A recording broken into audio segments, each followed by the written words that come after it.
Salam əzizləyicilər, paylaşdığım sualın izahını sizlərə təqdim edirəm. İzaha keçmədən əvvəl sizlərdən istəyib edəcəm. Videonu bəyənməyi və səhifəni izləməyi unutmayaq. Keçək mətni oxuyaq.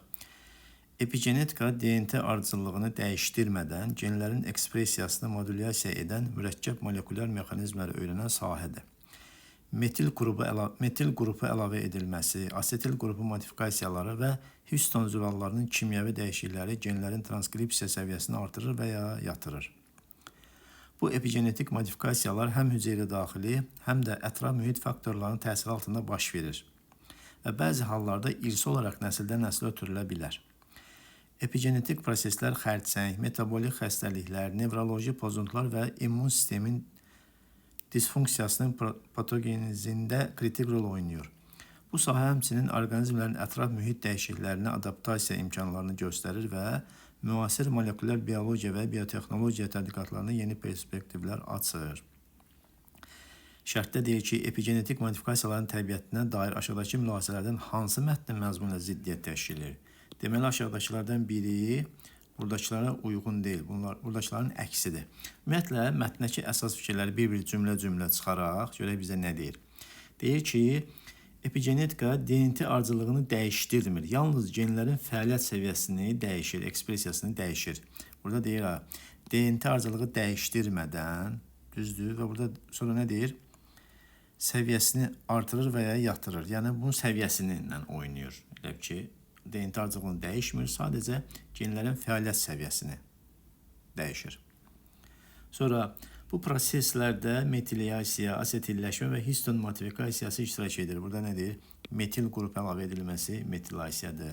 Asetil qrupu modifikasiyaları, asetilləşmə və histon zülallarının modifikasiyası, dəyişiklikləri bunu baş verir. Sonra epigenetik dəyişikliklər həm daxili, həm də mühit faktorlarının təsiri altında baş verir. Həm hüceyrə daxili, həm də ətraf mühit faktorlarının təsiri altında dəyişir, deyir bunlar. Sonra bəzən bu dəyişikliklər irsi olaraq da ötürülə bilir, amma hər zaman deyil, bəzən deyir, hamısı yox, bəziləri ola bilir.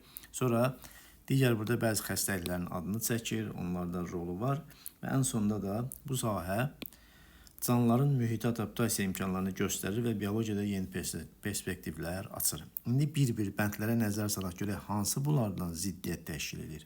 1. Epigenetik dəyişikliklər genlərin DNT ardıcıllığını sabit saxlayır, lakin onların fəaliyyət səviyyəsini metilasiya və histon modifikasiyası kimi mexanizmlər vasitəsilə dəyişdirə bilir. İlk cümlədə nə deyir? Epigenetika DNT ardıcıllığını dəyişdirmir. Amma bu qrupların əlavə edilməsi dəyişikliklərin genlərin transkripsiya səviyyəsini dəyişir, deyir. Düzdür, ya artırır, ya da yatırır, azaldırmaz. Ona bu uyğunluq təşkil edir. A bəndə cavab deyil. B-yə baxırıq. Epigenetik faktorların yaratdığı dəyişikliklər bəzən irsi xarakteri daşısa da, onların böyük hissəsi yalnız konkret fərdin həyat müddətinə mövcud olan növbəti nəsillərə ötürülmür və orada vurğulayır.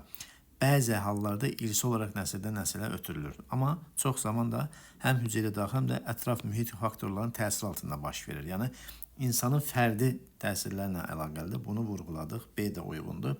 Gəlirik C-yə. Ətraf mühitin təsirlərinin nəticəsində formalaşan epigenetik mexanizmlər canlıların adaptasiya potensialını genişləndirərək genetik məlumatın yalnız sabit və dəyişməz bir struktura əsaslandığını təsdiq edir.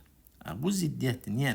Çünki mətn deyir ki, epigenetika genetik məlumatın dəyişməz olduğunu, DNT ardıcıllığını dəyişdirmədən, yəni bu məlumatlar DNT-də olanı dəyişmir.